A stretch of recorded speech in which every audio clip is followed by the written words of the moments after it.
Hello, virtual fifth grade. Just want to give you a heads up on your project. I did not remember how much work that project is, and I did it on a very large sheet of paper. Mine was done on a 12 by 18 sheet of paper. If you even have access to paper that large, don't use paper that large. Okay, I think to be fair, I think the students who are in class, their project does not take as much effort. Okay, so if you do choose to do the worm project, the Opart worms, the one that I'll show you here in this demonstration, just use an 8.5 by 11 sheet of copy paper or sketchbook paper, or maybe slightly larger than that if you have a sketchbook. Don't go any smaller, okay, but don't go anything as large as 12 by 18. By the end of the time that I was working on that, I was kind of regretting it, and I was getting pretty tired. It was a lot of work. So make yours smaller, okay, to be fair, make yours smaller. All right, here's the demonstration.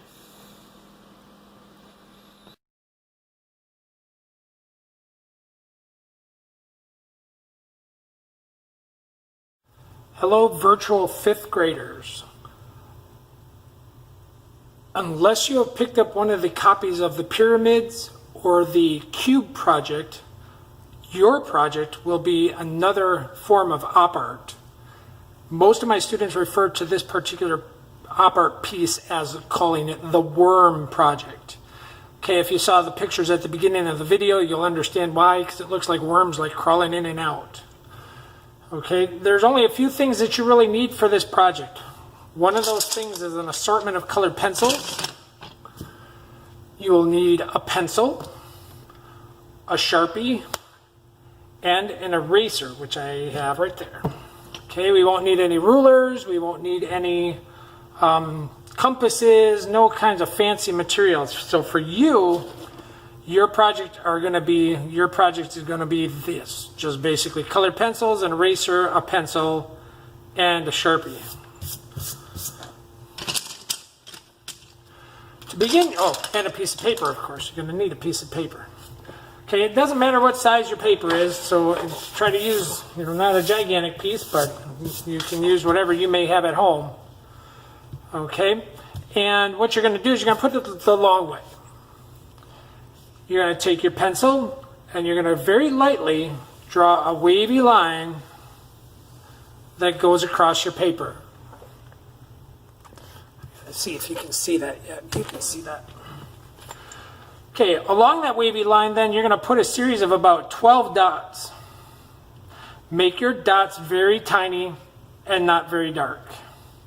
So 3, 4, 5, 6, 7, 8, 9, 10, 11, and I'll put one right there. Okay.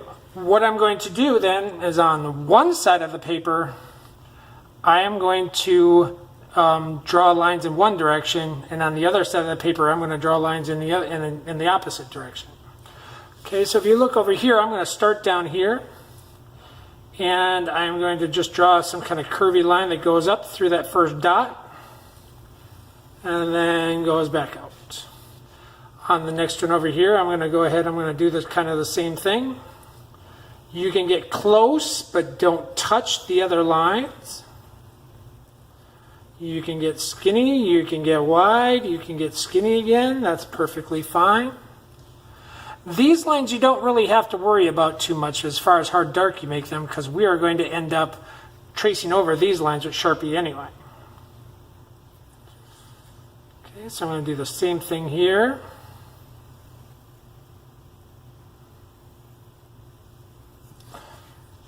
So they're kind of random curving lines. They don't have to be an equal distance apart.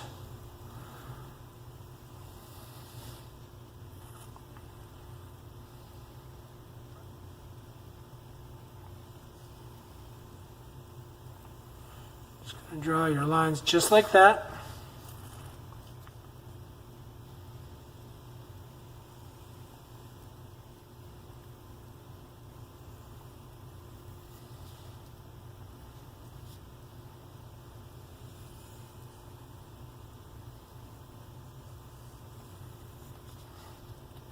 And when you get to the end, you're just going to make sure that you have drawn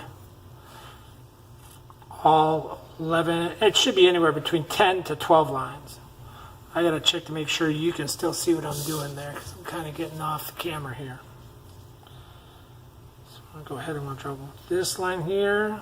Going to make it get kind of skinny and then kind of wide. So vary the thickness of your lines. Again, just make sure that they don't touch each other or crisscross each other. We don't want that. And then my last line is going to actually pop off the paper. And it's going to go off the paper right there. The next step, and you can do this in pencil or you can do this in Sharpie. If you're comfortable with your abilities, go ahead and do it in Sharpie. But before we go to that step, let's go ahead and let's outline these. I'm going to outline these. I'm going to do this though on a time lapse so that you don't have to sit and wait for me to outline all of mine.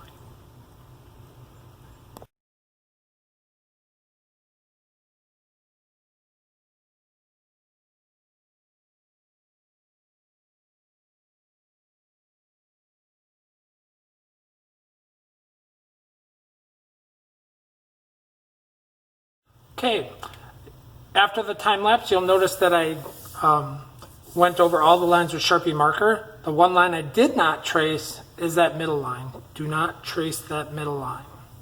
Okay, that middle line we're going to erase eventually. Now I have some missed parts too, so I would make sure I take an eraser and I clean up some of those lines, those pencil lines that I missed. Remember, those should have been kept light so that you can make changes or fix them if you must or if you need to. So I'm just going to clean those up. Wherever I missed those pencil lines, I'm going to clean those up. And the next step is going to be to put in the little worms. Okay, and like I said, you can, if you feel comfortable in your skills, you can go ahead and you can Sharpie those directly in. If you're not feeling comfortable in your skills to do this, or you'd like to do maybe 1, 2, or 3 of them in pencil first to get the hang of it, I would suggest doing that. Okay, so I'm actually going to do that for you because I want you to see what I mean. So if I was new to this project and I wasn't quite certain how to do it, okay, I would probably start out in pencil. At least for the first 2 or 3, maybe 4. Okay, above this line, above what might be referred to as a horizon line, we're going to make half circles that bump out or up, pointing up. Okay, and we're going to start right where they all are, or where they all start. So I'm just going to keep going. Wherever it ends here in the corner, I'm just going to keep doing that. It's a little hard because I'm right on the edge, but I'm going to do my best to make it go like that. I guess it'd be easier if I followed the track this way.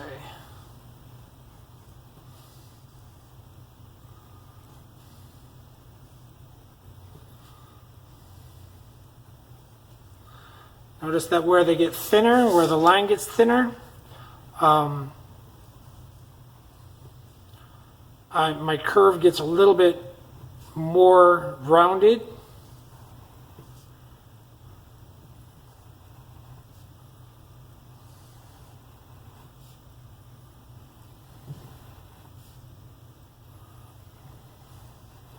And then when you get to a point where you're going to go off the paper, just let it go off the paper. And then just use your imagination where it might come back on. Below this line, the curves are going to go down towards your hand. So they above the line, they go up. Below the line, they go down.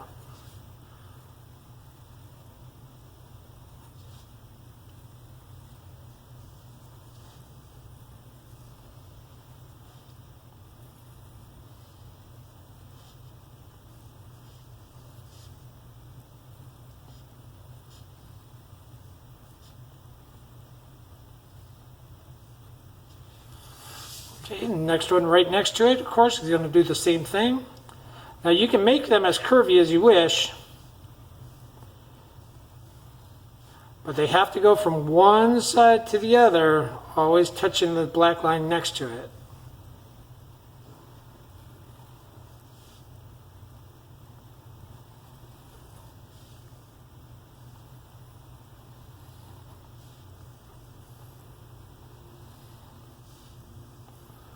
When you get to these wider spaces, the curves are going to widen out.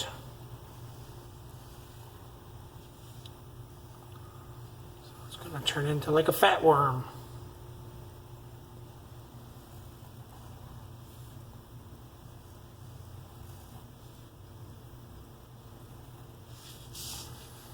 Do the same thing down below. Remember, below the line, the curves curve towards the bottom of your paper. Above the line, they curve up and away from your bottom of your paper.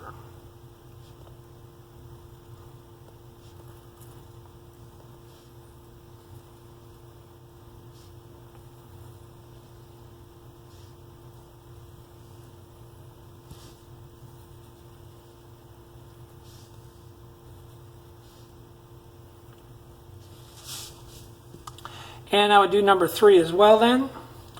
Now after this though, I'm going to put you on time lapse. I'm going to trace all of these lines in Sharpie, and I'm going to finish the rest of the design in Sharpie as well.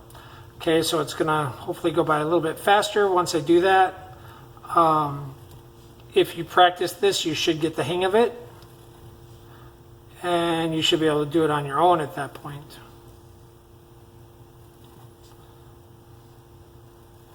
Trying to keep them equal to or touching the lines on the other side of the design.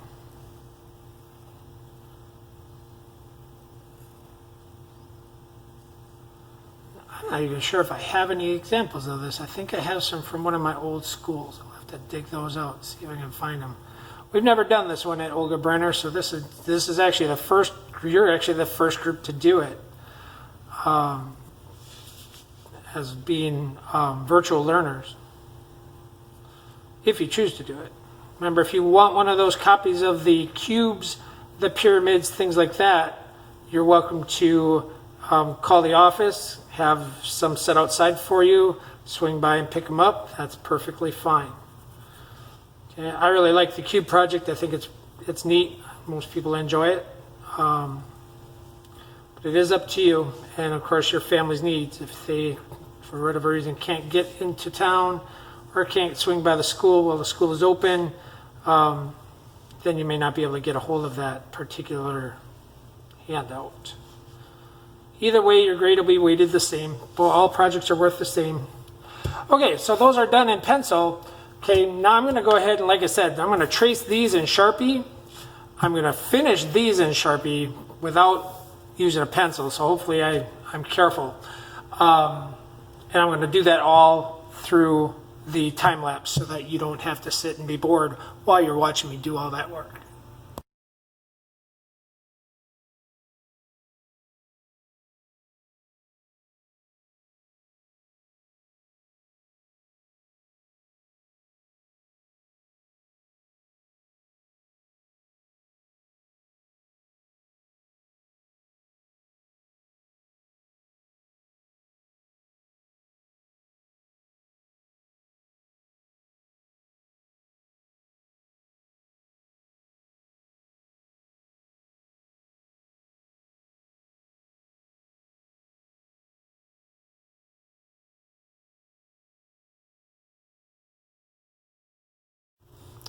Okay, 5th graders, when you're done tracing all of your lines, you are still going to have that one line left in the middle. Now that line we're going to erase. We're just going to get rid of that line and get that out of there.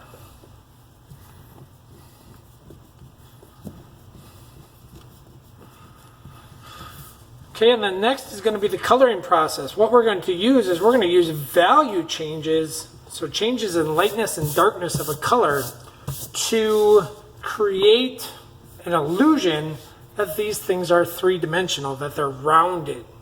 Okay, rounded.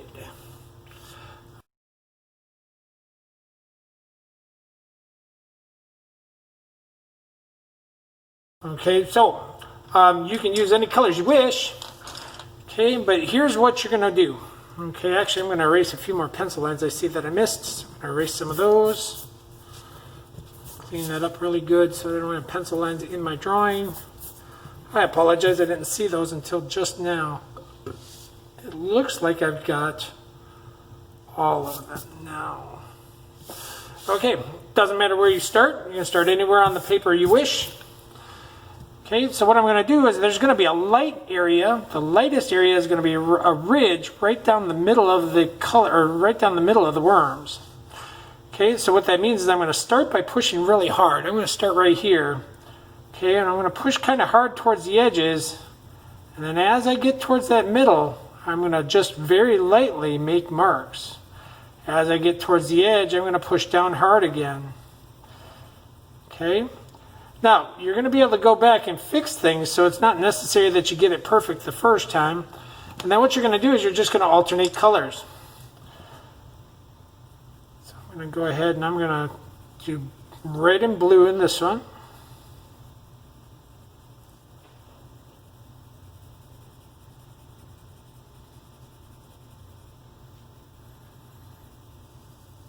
Notice how I'm keeping that middle part kind of open.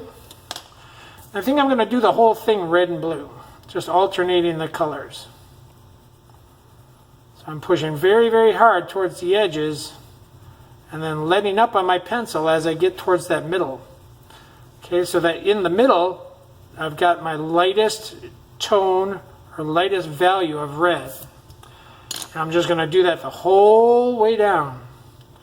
Just alternating between my two colors I've chosen for it.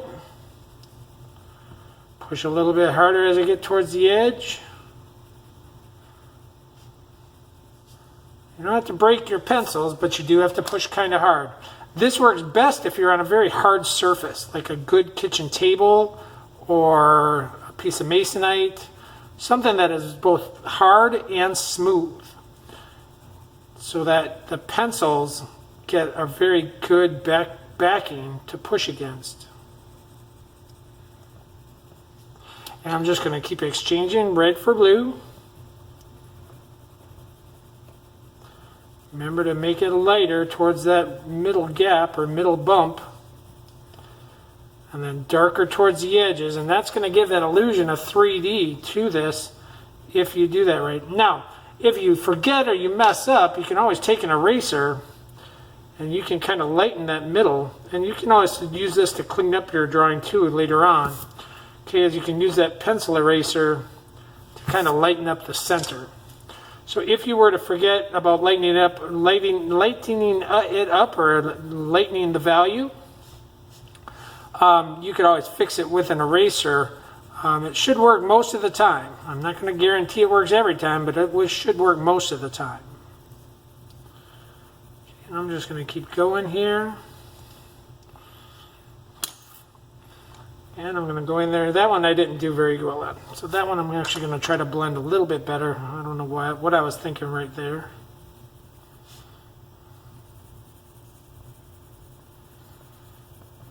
There we go. That's a little bit better. Switch to blue.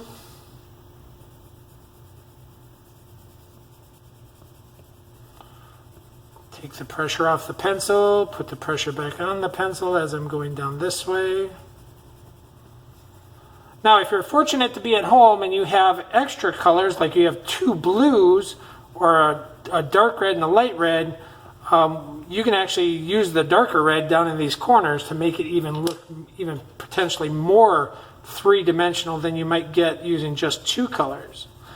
Okay, but that's up to you. If you've got the ability to do it, that's fine. Okay, most of the students here at school are down to 12 colors, but if you have more than 12, feel free to use darker reds or darker blues to make yours even appear even more three-dimensional.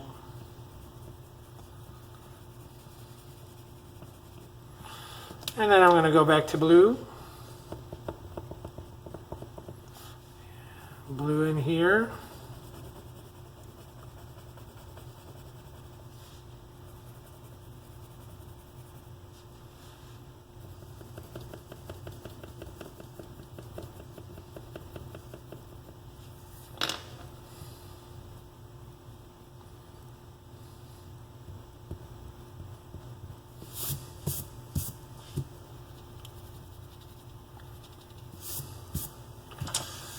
Okay, above, or actually I haven't reached it yet because that's my middle, so I'm going to just keep doing that all the way up.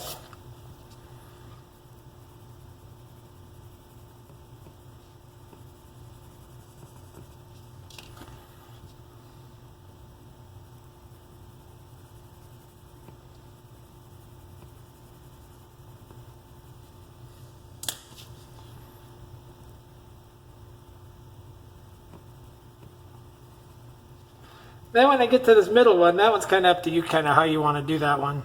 I'm going to just go ahead and do red because I'm going to keep following that whole trail all the way up, just in a different direction, really.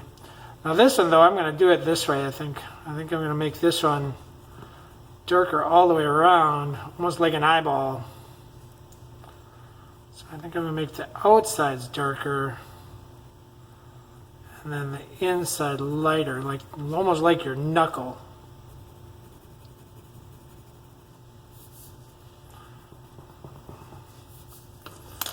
Okay, and then right back down the other side with blue. Keeping that middle part of the worm the lightest so it gives the illusion of 3 dimensions.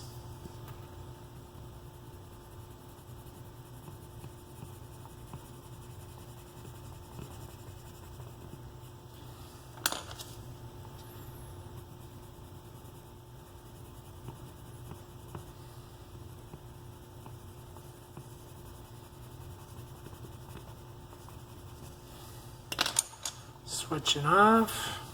Got a couple of oopses here. I got a red and some blue and some blue and some red. Try to be a little bit more careful than I am.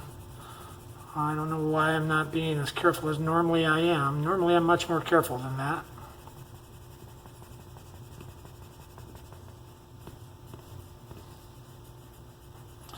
And as soon as I finish up this row, because this does take quite a while, as soon as I finish up this row, I'm going to go ahead and I'm going to switch over to that time-lapse mode, and I am going to film this through the time-lapse so that once again you can just kind of watch. You don't have to sit here forever and watch me do this whole thing.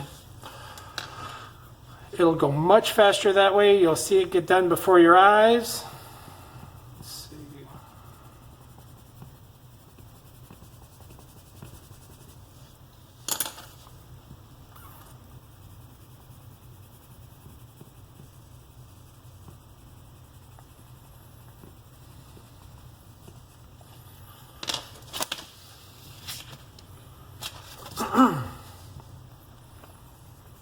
Don't forget to have a pencil sharpener handy. You might need it. You might also need to take a break. I know my wrist is starting to hurt. I'm working kind of fast and I'm pushing really hard to get these colors nice and bright. So if you need a break, take it. Don't be afraid to take a break.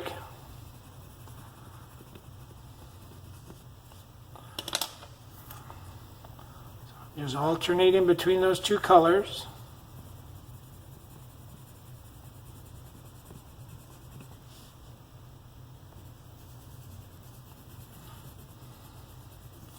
And then if you have to, go back, make the edges darker. If you have to go back with that eraser, just make sure you're using the eraser, if you're going to use the eraser, to lighten up that middle, kind of that middle section.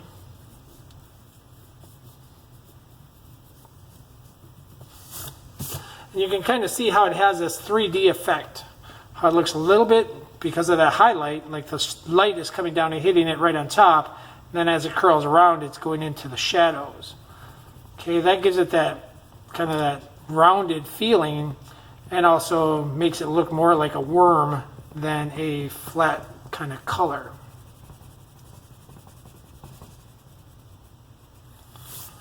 And then one last red one.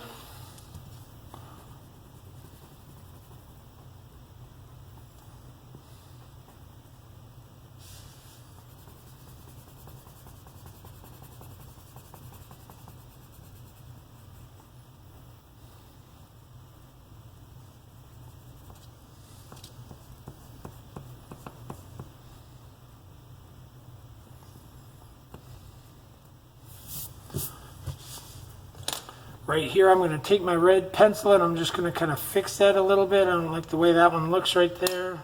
Go back in with the eraser, Try to clean that up a little bit more.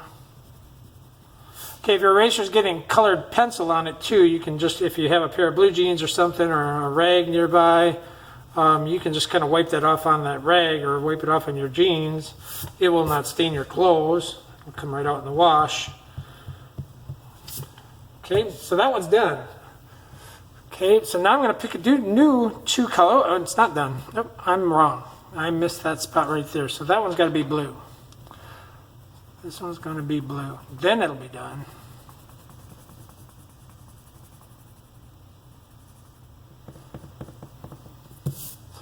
All right, then I'm going to pick two more colors to do this one, two different colors to do that one. You could just alternate red, blue, green, yellow, red, blue, green, yellow, red, blue, green, yellow, or you can do any colors you want, but every worm is only going to be made up of two colors. Okay, so you can watch as I put it through the time lapse, and we'll see how it turns out when it's ready.